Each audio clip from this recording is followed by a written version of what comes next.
الرحمن الرحيم وبه نستعين الحمد لله رب العالمين والصلاة والسلام على سيد المرسلين وعلى آله وصحبه أجمعين ومن تبعهم بإحسان إلى يوم الدين. أعوذ بالله من الشيطان الرجيم. بسم الله الرحمن الرحيم. لقد جاءكم رسول من أنفسكم عزيز عليه ما عنتم حريص عليكم بالمؤمنين رؤوف رحيم. محترم بزرگوں، بھائیوں اور پیارے بچوں، حمد و ثناء کے بعد میں نے سورہ توبہ کی اخیر کی آیت تلاوت کی. بڑی مشہور آیت ہے، اکثر بیشتر لوگ اس کا ترجمہ بھی جانتے ہوں گے.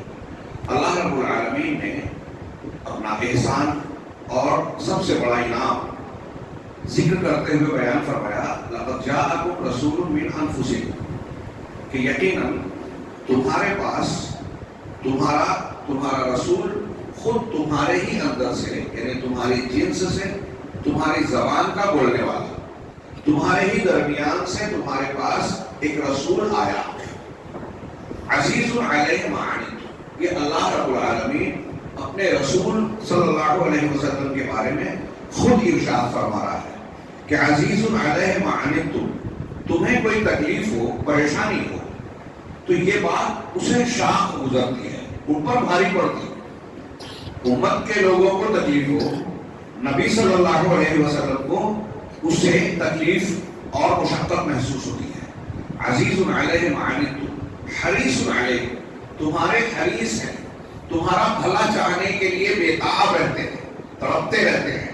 حریص علیکم بالمؤمنین رؤوف رحیم، اور مومنوں کے ساتھ انتہائی مہربان اور رحمت اور شفقت کرنے والے. نبی کریم صلی اللہ علیہ وسلم ہمارے پیغمبر ہیں، جناب محمد رسول اللہ صلی اللہ علیہ وسلم. اللہ تبارک و تعالیٰ نے پیغمبروں کے سلسلے کی آخری کڑی بنایا. آپ کو آخری پیغمبر، سید المرسلین، افضل البشر اور بہت سارے فضائل خصائص عطا فرمائے. آپ کی شخصیت کو پوری انسانی تاریخ کی سب سے جامع اور سب سے اعلیٰ شخصیت بنایا. ہمارا اور آپ کا پیغمبر بنایا. پوری دنیا انسانیت کی ہدایت کا مرکز اب جناب محمد رسول اللہ صلی اللہ علیہ وسلم. آپ کے آنے کے بعد کوئی یہودی، نصرانی، ہندو، عیسائی، جین اور کوئی بھی مذہب کا ماننے والا ہو، آپ کے بارے میں معلوم ہو اور آپ پر ایمان نہ لائے تو صحیح مسلم کی حدیث کا مفہوم ہے وہ جہنم میں جائے گا. یہ پکی بات ہے، ایمان نہ لائے کے مار جائے. اور پھر اس رسول صلی اللہ علیہ وسلم، سوچئے کہ یہ کتنی بڑی ضرورت ہے پورے انسانوں کی، اور اسی لیے اللہ نے فرمایا وَمَا أَرْسَلْنَاكَ إِلَّا رَحْمَةً لِلْعَالَمِينَ، ہم نے آپ کو تمام جہانوں کے لیے، مردوں کے لیے، عورتوں کے لیے، بوڑھوں کے لیے، بچوں کے لیے، مختلف قومیں ہیں، سارے جہانوں کے لیے، تمام جہانوں کے لیے رحمت بنا کر بھیجا. آپ کی شفقت اور رحمت کے اگر پہلوؤں کو، آپ کی نبوت کی شخصیت کو، آپ کی اہمیت کو، ضرورت کو اگر بیان کریں تو ہر موضوع کی ایک کتاب تیار ہو سکتی ہے، اور لوگوں نے لکھی ہے. دنیا میں سب سے زیادہ کسی موضوع پر اگر لکھا گیا ہے وہ سیرت رسول جناب محمد رسول اللہ صلی اللہ علیہ وسلم. اس سے زیادہ کسی موضوع پر اور نہیں لکھا گیا. خود قرآن کو بھی ایک طریقے سے سیرت ہی کہہ لیجیے. حضرت عائشہ کے بیان کے مطابق آپ کی زندگی جو چلتا پھرتا قرآن تھا، قرآن کی تفسیر تھی. اس پر غور کیجئے کہ اللہ کے نبی جناب محمد رسول اللہ صلی اللہ علیہ وسلم پر ہماری تکلیف شاق گزرتی ہے. مطلب یہ کہ کوئی چیز امت کے لیے تکلیف دہ ہو، اللہ کے یہاں ناراضگی کا باعث ہو، عذاب کا سبب بنے، اللہ کے رسول صلی اللہ علیہ وسلم کو بہت شاق کرتے ہیں، کوشش کرتے ہیں کہ کسی طریقے سے میری امت کے افراد جہنم سے بچ جائیں، اللہ کی پکڑ سے بچ جائیں. بخاری مسلم کی حدیث تھوڑے سے الفاظ کے فرق سے حضرت جابر رضی اللہ تعالیٰ کو روایت کرتے ہیں کہ ان مثالی و مثل رجل اوقد نارا، کہ میری اور تمہاری مثال اس شخص کی طرح ہے جس نے ایک آگ روشن کی، آگ جلائی، فجعل هؤلاء الجنادب والفراش يقعن فيها، تو یہ پروانے اور پتنگے اس میں گرنے لگے، آگ میں جلنے لگے، گرنے لگے. فهو يذبهن عنها، اور وہ جلانے والا انسان اس کو روک رہا ہے لیکن یہ اس سے ماننے کو تیار نہیں ہے. ایسے ہی میری اور تمہاری مثال ہے کہ میں جہنم میں جانے سے تمہاری کمر پکڑ کر تم کو روک رہا ہوں، لیکن تم ہو کہ کمر چھڑا کر اس میں گرنا چاہتے ہو. جناب محمد رسول اللہ صلی اللہ علیہ وسلم ہم کو کمر پکڑ پکڑ کر روک رہے ہیں. اس زمانے ہی کی بات نہیں, اللہ کے نبی صلی اللہ علیہ وسلم کی تعلیمات قیامت تک سارے انسانوں کو یہ کر رہی ہے کہ جہنم سے کسی طرح بچ جائیں, ہم کو اور آپ کو بچانا چاہتے ہیں. جہنم سے بچانے کے لیے آپ نے کیا کچھ کیا؟ ابو ذر غفاری رضی اللہ تعالیٰ عنہ کی طبرانی کی صحیح کا قول ہے آپ سے, وہ کہتے ہیں کہ ما ترکنا رسول اللہ صلی اللہ علیہ وسلم, اللہ کے رسول صلی اللہ علیہ وسلم نے ہمیں نہیں چھوڑا مگر اس حالت میں کہ ما یقلب الطائر یقلب جناحیہ فی الہوا, کہ کوئی پرندہ بھی اگر ہوا اور فضا کے اندر اپنے پروں کو پھڑپڑا رہا ہے تو اس کے بارے میں بھی کوئی علم تھا, شریعت کی ضرورت تھی تو اللہ کے رسول نے اس کو بھی بیان کر دیا. خود آپ کی ایک حدیث جو صحت کے درجے کو پہنچتی ہے, صحیح درجے کی ہے, اس میں جو درجہ ہے کہ اللہ کے رسول کہہ کے نے فرمایا کہ جنت کے تک پہنچنے کا اور جہنم سے بچنے کا جتنا ذریعہ اور طریقہ ہے سب میں نے تم کو بیان کر کے کھول کے صاف طور سے بیان کر دیا, کسی چیز میں کوئی پیچیدگی نہیں رکھی. جنت اور جہنم بہت ہی مختصر وقت ہے ہمارے پاس, دوسرا بھی پروگرام ہے, اس لیے میں کسی چیز کی تفصیل میں نہیں آتا. جنت اور جہنم کل کامن گاؤں میں ہمارا خطاب تھا شیخ ابو حسان صاحب کا جنت پہ, اور پھر میں نے ملا کے جنت اور جہنم پہ دیا اور یہ بیان کیا کہ جنت اور جہنم کو ہم سن کر گزر جاتے ہیں. صحابہ کا طریقہ نہیں تھا, ان کے تذکروں پر وہ رونے لگتے تھے, زاروں قطار ہوتے تھے, آنکھیں نکل جاتی تھی. اللہ کے نبی صلی اللہ علیہ وسلم نے خود فرمایا کہ اگر کوئی بات میں جانتا ہوں تم جان جاؤ تو بہت کم ہنسو گے, روتے رہو گے, عورتوں سے بستروں پر لذت حاصل کرنا چھوڑ دو گے, میدان میں نکل کر اللہ سے گڑگڑاؤ گے, روتے رہو گے. جو میں جان جاؤں اگر تم جان جاؤ, اس کا مطلب یہ کہ علم کا نہ ہونا ہم کو جو ہے غافل بنائے ہوئے ہے.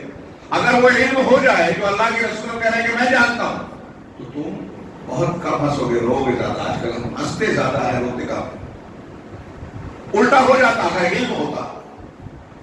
یہ جنت میں داخلے اور اس سے اہم ہے کہ جہنم سے بچنے کا, جس کی آنکھ ڈامر سے زیادہ کالی ہے, جہاں انسان جان جانے والا موت کو پکارے گا, موت نہیں آئے گی. ہر روز عذاب بڑھتا جائے گا, ایسا ایسا عذاب جس کو ہم تصور نہیں کر سکتے. اس سے بچنے کا نسخہ جناب محمد رسول اللہ صلی اللہ علیہ وسلم نے کوئی چھوڑا نہیں ہے, بیان کر دیا. اب امت کو جن چیزوں سے نقصان پہنچتا ہے, قرآن نے کہا اس کو اللہ کے رسول صلی اللہ علیہ وسلم اس کو پر وہ دشوار ہے. سب سے زیادہ نقصان کس چیز سے پہنچا ہے؟ کفر اور شرک سے. کفر اور شرک کو صاف صاف کھول کھول کے بیان کر دیا, حرام چیزوں کو بیان کر دیا, حلال چیزوں کو بیان کیا کہ حرام سے بچو, اللہ کی ناپسندیدہ چیزوں سے بچو. یہ چیز ہے جو تم کو جہنم کی طرف لے جاتی ہے, اپنے آپ کو بچاؤ. میری مثال ایسی ہے کہ تم کو کمر پکڑ پکڑ کے جہنم میں جانے سے روک رہا ہوں, لیکن تم مانتے نہیں ہو. آج ہمارا یہی حال ہے. نبی کریم صلی اللہ علیہ وسلم کی شفقت, رحمت اور آپ کی امت پر مہربانی. میں نے بتایا کہ عقائد سے لے کر چھوٹی سی چھوٹی بات, حضرت ابو ذر غفاری کا قول بتایا. مسلم شریف اور ترمذی میں حضرت سلمان فارسی رضی اللہ تعالیٰ عنہ کی روایت ہے, ان سے ایک غیر مسلم نے, کسی مشرک یہودی نے کہا طنز کے طور پر, مذاق اڑاتے ہوئے, علمکم نبیکم کل شیء حتی القراءۃ, ارے تمہارے نبی ایسے ہیں, تمہارے نبی نے تم کو ساری باتیں سکھائی, یہاں تک کہ پیشاب پخانا بھی. تو انہوں نے احساس کمتری کا ہماری طرح شکار نہیں ہوئے, وہ کہ ٹی وی چینل پہ اگر پوچھ رہے ہیں کہ بھائی اسلام میں یہ حکم ہے تو ہمارا مسلمان دب جائے, کیونکہ علم نہیں ہے, جاہل ہے نا, اور وہ ایمان اور عقیدے میں ٹھوس اور یقینی کیفیت نہیں ہے. یہ ہمارا یقین ہونا چاہیے کہ اللہ رسول نے جو بات بتائی ہے اس سے بہتر بات کائنات کی کوئی ہو ہی نہیں سکتی. اللہ حکیم ہے, اس کی سب سے ومن احسن من اللہ حکما, فیصلے میں, حکم میں اللہ سے بہتر کون ہو سکتا ہے؟ وہ حکیم ہے, اس سے بہتر شریعت اور قانون نہیں ہو سکتا. تو کہیں چپنا دبنا نہیں چاہیے, اللہ کا قانون قرآن میں ہے, صحیح حدیث میں ہے, سب سے بہتر ہے, ہم کو سمجھ میں آئے نہ آئے. تو اللہ کے نبی صلی اللہ علیہ وسلم نے جو چیزیں بیان کی, میں یاد کروں, حضرت سلمان فارسی نے جواب میں کیا کہا, ہاں ہمارے نبی نے ہم کو یہ بھی سکھایا ہے, نہانا ان نستنجی ان نستقبل القبلۃ بغائط اور بول, کہ اللہ کے رسول صلی اللہ علیہ وسلم نے ہم کو منع کیا ہے کہ ہم پیشاب اور پخانے کے لیے قبلے کی طرف رخ کریں, اس سے منع کیا ہے. وَنَهَانَا أَن نَّسْتَنْجِيَ بِالْيَمِينِ, اور اس سے بھی منع کیا کہ ہم طہارت والا کام, پاکی حاصل کرنے والا پیشاب پخانے کا کام داہنے ہاتھ سے کریں. وَنَهَانَا أَن نَّسْتَنْجِيَ بِأَقَلَّ مِن ثَلَاثَةِ أَحْجَارٍ, اور اس سے بھی منع کیا کہ ہم 3 ڈھیلے 3 پتھر سے کم سے طہارت حاصل کریں. نستنجیا ونہانا ان نستنجیا بعظم اور عجین. اور اس سے بھی منع کیا کہ ہم ہڈی سے یا لید سے، جانور کا جو پخانا ہوتا ہے لید سے طہارت حاصل کریں. حضرت سلمان نے کہا ہمارے رسول نے یہ بھی بتایا ہے اور اس پر ہم کو احساس فخر ہے. آپ کے دین میں کمی ہے، کوتاہی ہے کہ کچھ احکامات ہیں کچھ نہیں ہیں، کچھ روشنی آپ کو ملتی ہی نہیں. اور یہ بھی طریقہ جو پیشاب پخانے کے آداب اور طریقے ہیں، دنیا میں میڈیکل سائنس اور سائنس والوں سے پوچھئے تو کہیں گے کہ 1400 سال پہلے ایک نبی امی اتنی گہری باتیں، ایسی باتیں جو انسان کے لیے فائدہ مند ہے، میڈیکلی اس کی صحت کے لیے، اس کے فائدے کے لیے یہی بہتر طریقہ ہے، آج تحقیقات کے بعد ثابت ہوا ہے. یہ آپ کے دلائل بن گئے آپ کی سچائی کی. نبی کریم صلی اللہ علیہ وسلم کی وہ حدیثیں پڑھیے کہ 10 چیزیں فطرت کی سنن فطرت میں سے ہے. اس میں ہے کہ داڑھی کو چھوڑ دینا، مونچھ کو کاٹنا، مسواک کرنا، استنجا کے لیے پانی طہارت کا لینا، اور نہانے میں غسل البراجی، جوڑوں کو دھونا. نہانے میں بطور خاص جوڑوں میں پسینہ اور گندگی ہوتی ہے تو اس کو بطور خاص اچھی طرح دھویا جاتا ہے. ونتف الابط، اور بغل کے بال کو اکھاڑنا، وقص الشارب، وہ کیا کہتے ہیں وہ تقلیب الاظافر، ناخن کاٹنا، حلق العانہ، زیر ناف بال پر لوہے سے صفائی کرنا. کبھی کبھی سوال آتا ہے ہمارے یہاں آج کل، کچھ مردوں کے لیے کچھ خواتین کے لیے کہ پاؤڈر اور کیمیکل استعمال کر سکتے ہیں کیا؟ حدیث میں جو ہے وہ استحداد کا لفظ ہے، لوہے کا استعمال. مرد اور خواتین جب تک وہ کر سکتے ہیں کریں، مجبوری ہو تو بھی الگ بات. اور میڈیکل سائنس نے کہا کہ اس میں فائدہ ہے، کیمیکل وغیرہ میں نقصان ہے. خیر، میں یہ عرض کرنا چاہتا ہوں، ایسی اور بھی بہت ساری مثالیں پیش کی جا سکتی ہیں. میں صرف مثال پیش کر کے یہ کہنا چاہتا ہوں کہ اللہ کے نبی صلی اللہ علیہ وسلم کے ذریعے اللہ رب العالمین نے ہم پر یہ احسان کیا کہ ہم کو ایک جامع کامل دین عطا فرمایا، جو ہماری دنیا کی زندگی کے بھی تمام فوائد کی ضمانت دیتا ہے، گارنٹی دیتا ہے، اور آخرت میں بھی محفوظ رہنے کی گارنٹی دیتا ہے. ہم اس نبی کو ماننے کا دعویٰ کرتے ہیں. میں بہت کچھ بولنا چاہتا تھا لیکن ایک پروگرام میں اس لیے بات کو سمیٹ کے نتیجے پہ آ رہا ہوں کہ آپ غور کیجئے کہ کیا ہم اس رسول صلی اللہ علیہ وسلم اور ان کی لائے ہوئی تعلیمات کی وہ قدر و دانی کر رہے ہیں جو کرنی چاہیے، جو اس کی قیمت ہے. صحابہ کرام کو جب اسلام ملا نا تو وہ ان کو ایک نعمت ملی ہے جسے احساس ہوتی ہے، احساس یافت، اور اس احساس کے ساتھ وہ دنیا پر چھاتے چلے گئے. وقت کے بادشاہوں کا سامنا بھی ہوا تو آنکھوں میں آنکھیں ڈال کر کہا کہ ہمارے نبی نے یہ تعلیم دی، ضبط کر بات نہیں کی. ان کو یہ احساس تھا کہ اللہ نے بہت بڑی نعمت دی ہے، اس سے قیمتی چیز ہے ہی نہیں، اس کے مقابلے میں کسی کے پاس کوئی حق ہے ہی نہیں. کیا ہمارے اندر یہ بات ہے؟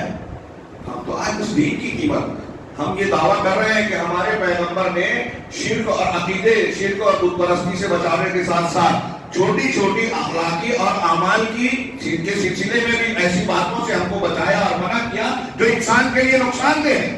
لیکن کتنے مسلمان ہیں جو نبی صلی اللہ علیہ وسلم کی ان تعلیمات کو جانتے ہیں، جاننے کی کوشش کرتے ہیں، انہیں جاننے کا شوق ہے. اللہ تعالیٰ نے قرآن کی حفاظت کا ذمہ دیا. قرآن کی تفسیر حدیث ہے تو حدیث کی تفسیر، حدیث کی حفاظت بھی ہوگی. قرآن حدیث کیسے حفاظت کی؟ فرشتوں کے ذریعے. کسی باکس میں رکھ کر کہیں چھپا دیا؟ نہیں. امت کے کچھ افراد کے ذریعے سے. لا تزال طائفۃ من امتی ظاہرین علی الحق، میری امت کا ایک طبقہ ہمیشہ حق پر قائم رہے گا، حق پر منصور رہے گا، اس کو مدد دی جائے گی. ان کے مخالفین ان کا کچھ بگاڑ نہیں سکیں گے یہاں تک کہ قیامت آ جائے گی. یہ اہل حدیثوں کے لیے، اہل حق کے لیے بہت بڑی پیشین گوئی ہے کہ مخالفین آپ کا کچھ بگاڑ نہیں پائیں گے. آزمائش تکلیف آئے گی، امتحان میں تو جانا پڑے گا، لیکن بگاڑ کوئی کچھ نہیں پائے گا.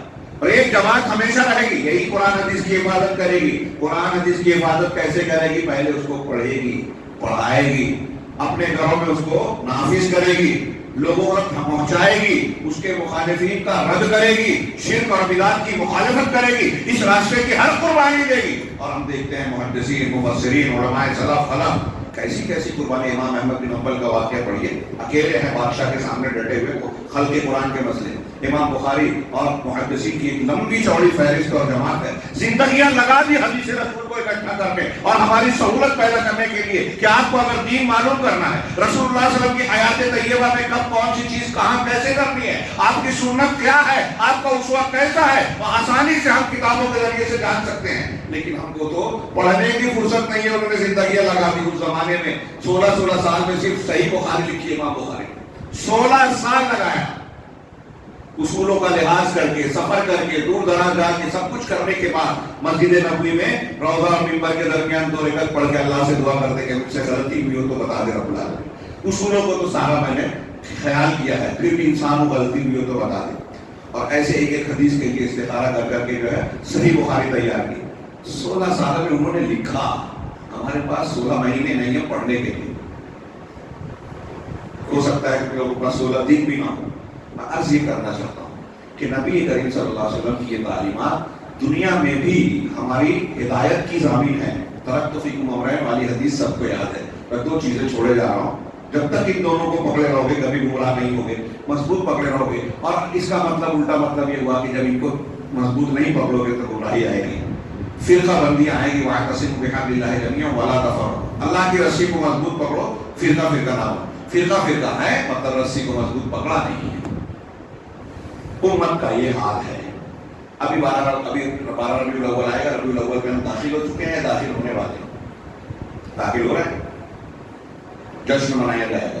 نبی کریم صلی اللہ علیہ وسلم کی ولادت و وفات کا تذکرہ ہوگا، آپ کی حیات اور سیرت کا تذکرہ ہوگا. محبت کے دعوے کیے جائیں گے، نعرے لگائے جائیں گے، جلوس نکالا جائے گا.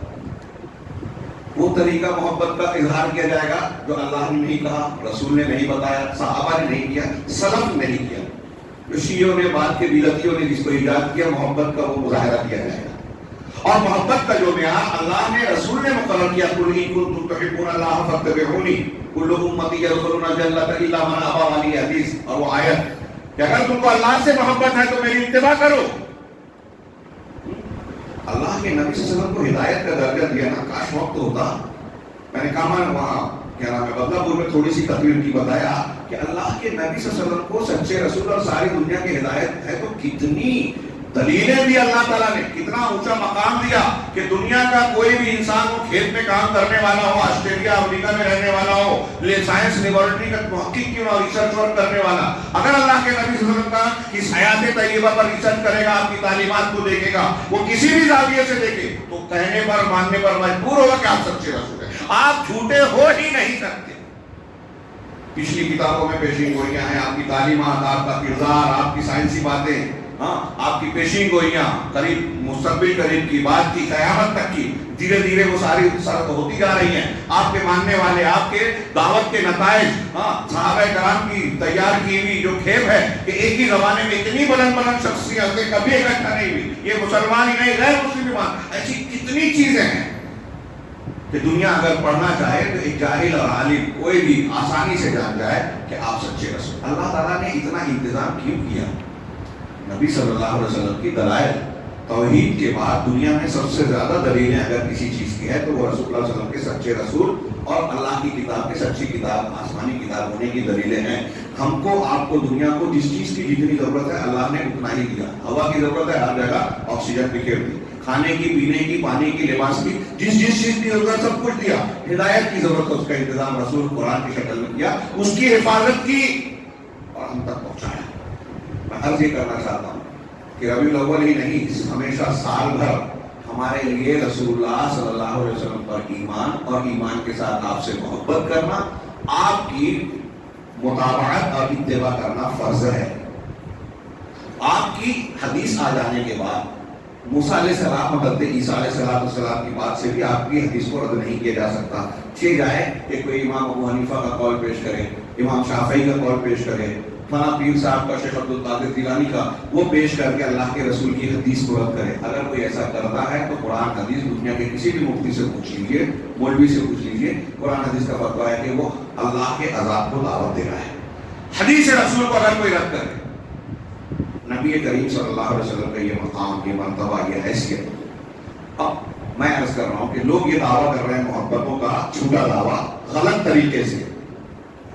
صحیح دعویٰ کیا ہے کہ آپ سے، آپ پر ایمان لایا جائے اور وہ حقوق جو آپ کے اللہ تعالیٰ نے متعین کیے ہیں وہ جان کر اس کو ادا کریں، آپ کی تعلیمات کو اپنی زندگی میں نافذ کریں. لیکن یہ کب ہوگا؟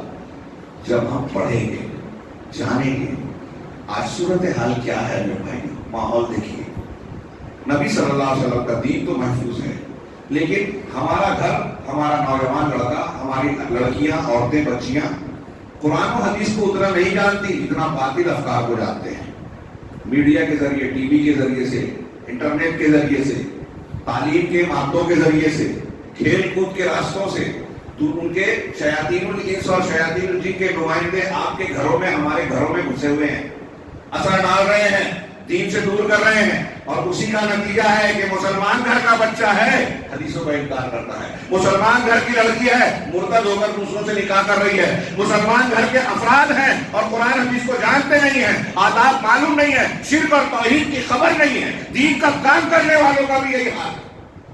اس سے بڑا مذاق کیا ہے کہ ہم اپنے آپ کو دیندار کہیں. اور اللہ کے نبی صلی اللہ علیہ وسلم نے جو سب سے بنیادی اور پہلی تعلیم دی توحید اور شرک کے بارے میں، وہ لوگوں کو معلوم نہیں ہے. 15 سال دین کے کام میں لگا دیا. کوئی حکومت قائم کرنے کی بات کرتا ہے، کوئی تحریکیت کی بات کرتا ہے. آج ہمارے نوجوانوں کی گرفتاری کا سلسلہ شروع ہوا. لوگ منع کرتے رہے، علماء سمجھاتے رہے کہ یہ صحیح منہج نہیں ہے، قرآن حدیث کا طریقہ نہیں ہے. اگر قرآن حدیث کے طریقے پہ آپ عمل کرتے ہوئے آزمائش میں جائیں تو اس کو آزمائش کہیں گے کہ اللہ کا امتحان ہے. لیکن آپ شرک اور بدعت، غلط منہج کی تعلیم دے رہے ہیں. کسی کو توحید کی ایک سبق نہیں سکھایا، کہیں کوئی قوم اور ملت کو فائدہ نہیں پہنچایا، اور آپ جا رہے ہیں تو کون سی آپ نے جو ہے کارنامہ انجام دیا؟ تیر مارا. کچھ لوگ کہتے ہیں کہ گرفتاریاں ہو رہی ہے اور اللہ کے راستے میں آزمائش آتی ہے. آپ نے اللہ کے راستے میں کون سی خدمت انجام دی؟ توحید آپ کو معلوم نہیں ہے. اللہ کے نبی صلی اللہ علیہ وسلم کے زمانے میں بچوں کو جو پتا تھا، میں نے بہت جگہ بیان کیا. علامہ البانی نے الجزائر کے تحریکی لیڈر سے سوال کیا کہ تمہارے ماننے والے کتنے کا لاکھوں میں ہے، بھائی بتاؤ سب کو پتا ہے کہ اللہ کہاں ہے؟ ہو سکتا ہے معلوم ہو، سیاسی جواب مت تو صحیح جواب ہوتا ہے نہیں معلوم ہے. شیخ صاحب کتاب انہوں نے اس واقعے کو نقل کر کے کہا کہ نبی کریم صلی اللہ علیہ وسلم کے زمانے میں ایک لڑکی چرواہا بکریاں چرا رہی تھی. صحابی کی بھیڑیا ایک لے کے بھاگ گیا، لے کے چلا گیا تو انہوں نے تماشا مار دیا. یہ پہنچے دیکھے کہ بھیڑیا لے گیا، اس بچی کو تماشا مارا. لوٹی تھی، صحیح مسلم کی حدیث ہے. اس کے بعد آگے اللہ کے رسول سے ذکر کیا کہ ایسا واقعہ ہوا اور میں نے ہاتھ مار دیا اسے. تو یہ بات اللہ کے نبی صلی اللہ علیہ وسلم نے بہت بڑی کر کے جانی اور بتائی، اور آپ نے کہا کہ اس بچی کو بلاؤ. بلایا گیا. آپ نے اس سے پوچھا این اللہ، پہلا سوال ایک بچی سے کر رہے ہیں اللہ کہاں ہے. مذاق اڑاتے ہیں آج تحریکی لوگ اہل حدیث کا، عقیدے پہ بحث کر رہے ہیں، قیمتیں بڑھ رہی ہے اور اصول ثلاثہ پڑھا رہے ہیں. ہاں اصول ثلاثہ ہی پڑھا کے کچھ قیمتوں پر کنٹرول ہوگا، لیکن آپ کو سمجھ میں نہیں آئے گا. نبی نے یہی بتایا، قرآن یہی بتاتا ہے. ہاں نبی نے بتایا بستر پڑھو سبحان اللہ الحمدللہ اللہ اکبر پڑھو گے تو تمہارا غلام اور غلام سے زیادہ بہتر ہوگا. حضرت فاطمہ کا واقعہ میں یہاں بیان کر چکا ہوں. اللہ نے بتایا کہ اگر تقویٰ اور پرہیزگاری اختیار کرو گے، صبر کرو گے تو دشمن کی چالوں سے محفوظ رہو گے، سازشوں سے محفوظ رہو گے، تو قیمتوں پہ بھی کنٹرول ہوگا. میں کیا کہہ رہا تھا؟ اللہ کے لڑکی سے سوال ہوا کہ اللہ کے رسول نے پوچھا کہ آپ اللہ کہاں ہے؟ اس نے کہا آسمان کے اوپر. آج ہمارے ہندوستان میں بہت بڑے بڑے لوگوں سے آپ پوچھیے اللہ کہاں ہے تو غلط جواب دیں گے. دیندار ہیں، لگے ہیں دین کے کام میں، اقامت دین کی بات کرتے ہیں کہ خلافت، حکومت، اسلام قائم کریں گے. اسلام خود معلوم نہیں ہے قائم کریں گے. یہی آج ہمارے اہل حدیثوں کا ہوتا جا رہا ہے. اور میں وہی کہنے کے لیے اتنی لمبی بات کر رہا ہوں. خود اسلام معلوم ہے. تو شیخ عبد المالک رمضان نے کہا، الجزائر کے عالم نے، کہ اس زمانے کی بچیاں بھی جانتی تھی پھر اللہ کے رسول. میں کہا ہوں کہا مومن ہوں، مومنہ آپ اللہ کے رسول ہیں. آپ نے کہا یہ مومنہ ہے، یہ عاتق فإنہا مومنہ، اس کو آزاد کر دو یہ مومنہ ہے.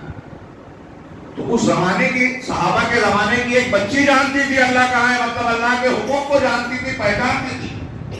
تب تو دین کے قائم، تب کچھ ہی سالوں میں اللہ تعالیٰ نے ان کو دنیا پر جو ہے غالب کر دیا، وہ چھا گئے.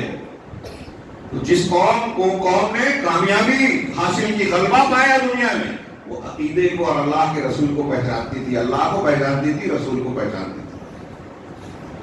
آج ہمارے پاس فرصت نہیں ہے کہ ہم درس قرآن درس حدیث میں بیٹھیں، قرآن اور حدیث کا علم حاصل کریں جس کو اللہ نے حفاظت کیا، رسول نے پہنچایا، جس کی بنیاد پر ہم توحید، شرک اور سنت اور بدعت کا فرق جان سکتے ہیں، جس کی بنیاد پر یہ تحریکی اور جو ہمارے بچوں کو گمراہ کر رہے ہیں، ہماری بچیوں کو مرتد بنا رہے ہیں، یہ کیسے بچیں گے جب صحیح اسلامی تربیت ہوگی، صحیح تعلیم دیں گے آپ اس عقیدے کی اور اس ایمان کی قیمت بتائیں گے ان کو کہ جب وہ قیمت جان جائیں گے تو گردن چلی جائے، کٹ جائے، پرواہ نہیں کریں گے، لیکن ایمان بچائیں گے جیسا کہ ہمارے اسلاف کیا کرتے تھے۔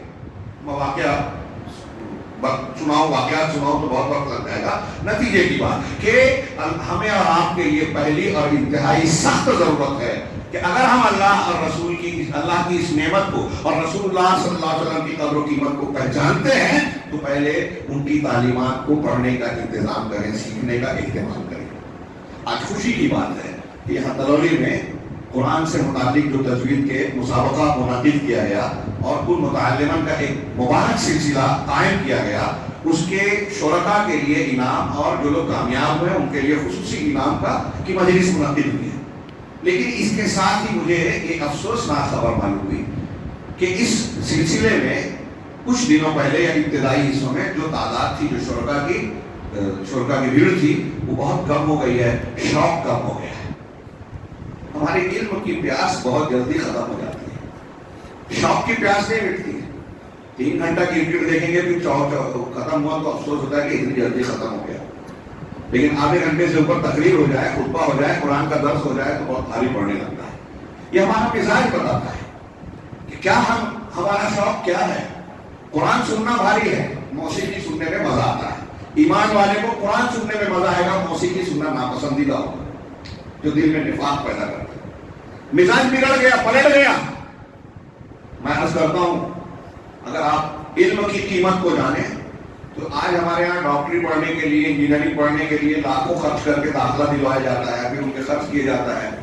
اس کا حاصل کیا ہوتا ہے کہ آپ کا بچہ ایک ڈگری لے کے آتا ہے اور ڈگری لانے کے بعد اس کی عمر 30 سال 35 سال ہو چکی رہتی ہے۔ اب کمانے کا کتنا پیریڈ ہوگا؟ 20 سال 25 سال 30 سال زیادہ سے زیادہ پکڑ لیجیے اور 5-7 سال بنا دیجیے، تو یہ 15-20 سال 25 سال جو وہ کمانے والا ہے، اس کے لیے آپ کو اتنی فکر ہے، توجہ دیتے ہیں والد بھی والدہ بھی کہ اسکول گیا کہ نہیں، کالج میں حاضری ہوئی کہ نہیں ہوئی، اور پھر اتنا خرچہ فیس بھری جائے، اس کا انتظام کیا جائے، نہیں ہو رہا ہے تو قرض لیا جائے، پراپرٹی بیچ دی جائے، ڈاکٹر بنایا جائے، انجینئر بنایا جائے۔ کتنی فکر ہے دنیا کے چند سالوں کے چند کچھ فائدے کے لیے، تو موہوم ہے، پر پکا بھی نہیں ہے کہ بہت فائدہ ملے۔ لیکن دین کی قرآن سکھانے کے لیے کیا یہ طلب ہے ہمارے یہاں؟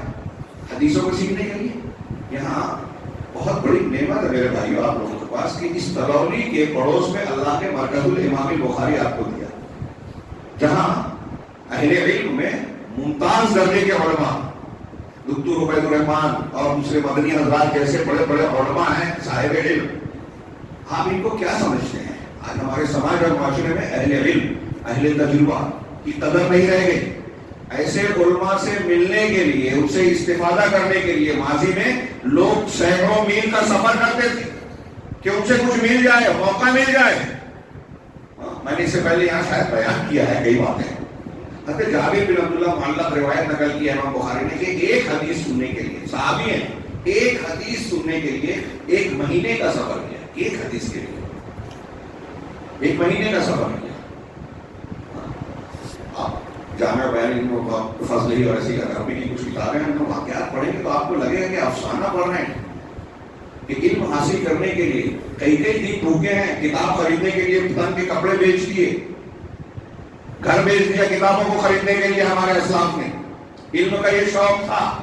ایک حدیث کے لیے میں بتا رہا ہوں آپ کو، بقی ابن مخلد امام احمد کے پاس گئے حدیث سننے، پتہ چلا کہ وہاں جب پہنچے تو پتہ چلا کہ ان کو نظر بند کر دیا گیا، مقفل۔ اب یہ گئے تو پتہ چلا کہ مل نہیں سکتے، گئے بھکاری بن کے، دستک دی، سپاہی کھڑے ہیں پاس۔ جب وہ باہر نکلے تو کہا کہ امام صاحب میں اتنی دور سے اتنے کلومیٹر، سینکڑوں ہزار کلومیٹر سفر طے کر کے آیا ہوں اور آپ سے حدیث کی تعلیم لینا چاہتا تھا۔ تو کہا ٹھیک ہے، تمہارا شوق بہتر ہے، لیکن تم دیکھ رہے ہو کہ میرا کیا حال ہے، اس پر حکومت کی نظر بندی ہے، میں لوگوں سے مل نہیں سکتا۔ ٹھیک ہے ایک کام کیجیے، باقی ابن مخلد نے کہا کہ اگر آپ راضی ہوں تو میں روزانہ اسی ٹائم آؤں گا، بھکاری بن کے آپ سے بھیک مانگوں گا، آپ دروازہ کھول کے بھیک دینے کے بہانے مجھے 1 2 3 اللہ کے رسول کی حدیث سے سنا دینا، سمجھا دینا، جو کھڑے کھڑے میں جتنا ٹائم ملے. کہا یہ ٹھیک ہے. اس طریقے سے انہوں نے بہت ساری حدیثیں سیکھی. بھکاری بن کے جا کے ایک ایک حدیث سن رہے ہیں.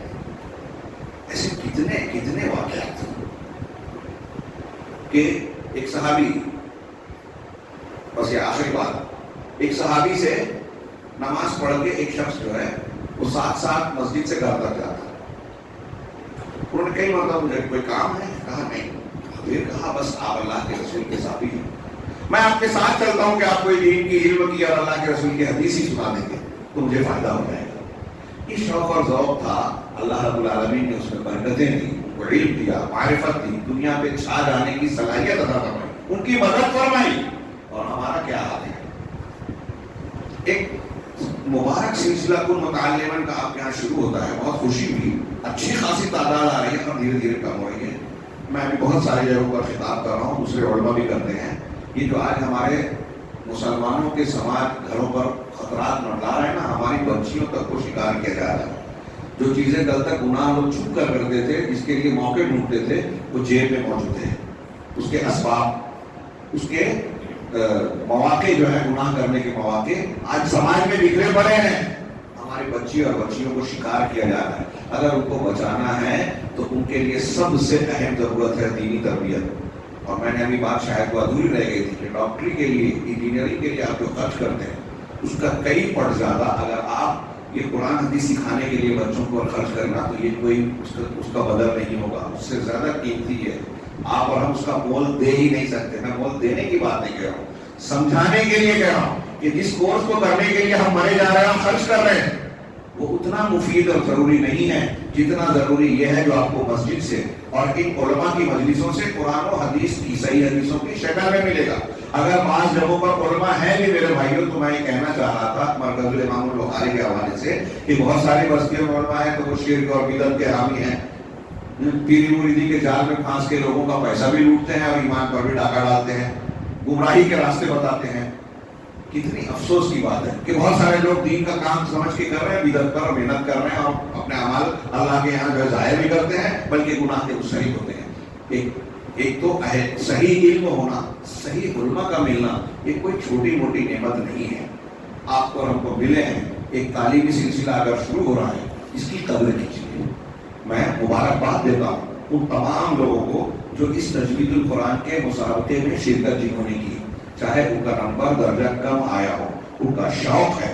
اللہ رب العالمین شوق والوں کو برکت دیتا ہے. منجد وجد کا قانون ہے، جو محنت کرے گا وہ پائے گا. چلنے والا گرے گا لیکن گر کر پھر اٹھے گا اور چلے گا. ایسے ہی چلنا لوگ سیکھتے ہیں. جو دور بیٹھا ہے تماشا دیکھ رہا ہے، جس کو ان چیزوں سے دلچسپی نہیں ہے، بھلا بتائیں کہ آپ نے بہت پیسہ کما لیا، بہت روپیہ کما لیا، پراپرٹی بنا لی، یہ آپ کے ساتھ کہاں تک ساتھ دیں گے. لیکن اگر آپ نے علم حاصل کیا تو آپ اپنی شخصیت کو نکھاریں گے، عزت بنائیں گے، اللہ کے قریب ہونے کا ذریعہ پائیں گے، اجر و ثواب میں اضافہ کرے گا. دوسرے دو لوگوں کو اور اپنے گھر والوں کو صحیح تربیت دے سکیں گے. ہماری بچیاں، جن کو جو چھوٹی چھوٹی بچیاں ہیں، آج آپ ان کو صحیح دین تعلیم دیں گے تو وہ خود عقیدے میں پختہ ہوں گی، ان کو کوئی گمراہ نہیں کر پائے گا. اور آگے جب وہ ماں بنے گی اور گھر کی ذمہ دار بنے گی تو اپنے بچوں کی صحیح تربیت کر سکے گی. اس لیے میں والدین سے بھی گزارش کروں گا کہ اس سلسلے کو اور دینی تعلیم کو حقیر اور کمتر نہ سمجھیں، کھانے پینے کے زیادہ اہم سمجھیں. ہمارے اسلاف میں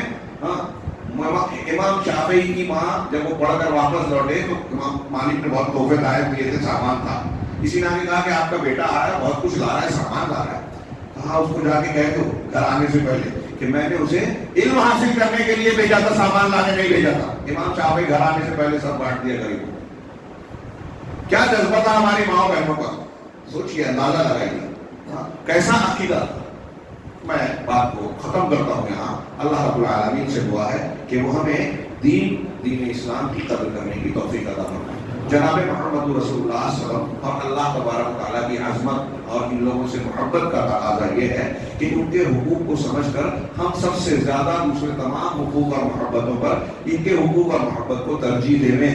اور یہ سفر کہ ان سے محبت کی جائے، ان کے حقوق کو ادا کیا جائے، اس بات کو، اس کام کو انجام دینے کے لیے پہلا قدم ہوگا کہ ہم قرآن و حدیث کی صحیح تعلیم حاصل کریں، صحیح عقیدہ سیکھیں. دین کی تعلیمات کو سیکھیں اور اس پر عمل پیرا ہوں. میں اللہ تعالیٰ سے دعا کرتا ہوں کہ اللہ تعالیٰ ہمیں اپنی طاقت اور قوت کے مطابق دین کے حقوق کو ادا کرنے کی توفیق عطا فرمائے اور اس کی برکت سے دنیا اور آخرت کی کامیابی سے ہمکنار کرے, ہر قسم کے عذاب سے محفوظ رکھے. وآخر دعوانا ان الحمد للہ رب العالمین وصلی اللہ علیہ